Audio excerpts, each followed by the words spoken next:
নমস্কার বন্ধুরা, welcome to ভুরিভোজ। ভুরিভোজে সকলকে স্বাগত জানিয়ে শুরু করছি আমার আরও একটা নতুন পর্ব। ভুরিভোজে আজকের রেসিপি শাহি মেথি পনির মশালা। এই রেসিপিটা বানানোর জন্য প্রথমে কড়াই বসিয়ে কয়েকটা গোটা গরম মশলা যেমন ছোট এলাচ, লবঙ্গ, দারুচিনি, স্টার অ্যানিস বা তারাফুল, জয়িত্রী আর গোলমরিচ কড়াইয়ের মধ্যে দিয়ে হালকা করে একটু নেড়েচেড়ে তুলে নেব। এরপর কড়াইতে তেল দিয়ে দিলাম। তেল গরম হলে বেশ কয়েকটা কাজু বাদাম তেলের মধ্যে দিয়ে ভেজে তুলে নেব, তবে খুব বেশি পুড়ে যেন না যায়। এরপর কাজু বাদামটা ভাজা হয়ে গেলে শুকনো কড়ায় তেলে নেওয়া গোটা মশলা আর ভাজা কাজু বাদাম একসাথে শিলে বেটে নিতে হবে। এরপর অবশিষ্ট তেলের মধ্যে আরও কিছুটা তেল যোগ করলাম। তেল গরম হয়ে গেলে আগে থেকে কেটে রাখা পনিরের টুকরোগুলো তেলের উপর দিয়ে দেব। পনির অতিরিক্ত ভাজতে যাবেন না, এতে পনির অনেক বেশি শক্ত হয়ে যায়। মিনিট দুয়েক নেড়ে ছেড়ে এগুলো তুলে নিয়ে ঈষৎ উষ্ণ গরম জলে দিয়ে দেব। আবারও বাকি পনিরের টুকরোগুলো এই একই রকমভাবে তেলের ওপর দিয়ে মিনিট দুয়েক ভেজে তুলে নেব এবং এগুলো বাটিতে থাকা জলের মধ্যে নিয়ে নেব। এতে পনির অনেক বেশি সফট হয়। এখন পনিরগুলো এইভাবেই কিছুক্ষণ রেখে দিতে হবে। এবার কড়াই বসিয়ে তাতে তেল দিলাম।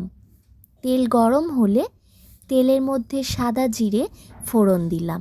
এরপর আদা বাটা আর কাঁচা লঙ্কা বাটা দিয়ে কিছুক্ষণ নাড়াচাড়া করার পর একে একে দিয়ে দেব হলুদ গুঁড়ো, কাশ্মীরি লাল লঙ্কার গুঁড়ো, ধনে গুঁড়ো, স্বাদমতো নুন আর চিনি। সবটা ভালো করে মিশিয়ে নিয়ে দিয়ে দেব টমেটো পিউরি। এবার যতক্ষণ না টমেটোর কাঁচা গন্ধটা চলে যায় ততক্ষণ এটা কষে নিতে হবে। মশলাটা থেকে তেল ছাড়তে শুরু হলে দিয়ে দেব ফেটিয়ে রাখা টক দই। একটু নেড়ে ছেড়ে দিয়ে দেব শিলে বাটা কাজু বাদাম আর গোটা মশলাটা। আবারও একটু মশলাটা কষে নেবার পর দিয়ে দিতে হবে কসৌরি মেথি। কসৌরি মেথিটাকে হাতের মধ্যে নিয়ে হালকা ক্রাশ করে মশলার মধ্যে দিয়ে দিতে হবে।